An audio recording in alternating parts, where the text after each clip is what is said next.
At its peak, close to 800 so-called enemy combatants were detained at the U.S. detention center at Guantanamo. Now there are only 80, and President Obama would like to empty the facility out and close it down.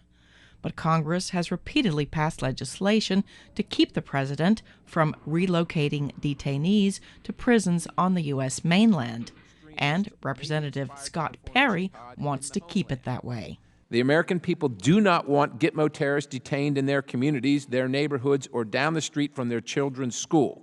Perry invited South Carolina Governor Haley, who has been outspoken about not wanting detainees transferred to a naval brig near Charleston.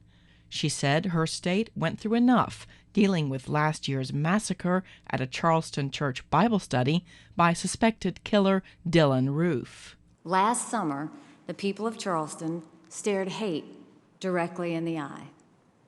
We know true hate, and we know what fear it can bring.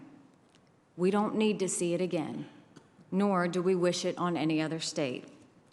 Keep the terrorists where they are, where they belong. Do not bring them to my home. Democratic members seized on Haley's mention of the alleged killer Roof, calling him a domestic terrorist. Ranking member Bennie Thompson had this exchange with Haley. So the fellow who did that heinous crime is in Charleston right now? Yes. And has that posed any kind of security issues, to your knowledge, for the people of Charleston? We won't let it pose any security issues. Right now, what I can tell you is it's a constant reminder. Haley said she would do everything in her power to keep detainees from coming to her state. And most Republican panel members said they would also try to keep detainees right where they are at Guantanamo. Cindy Saine, VOA News on Capitol Hill.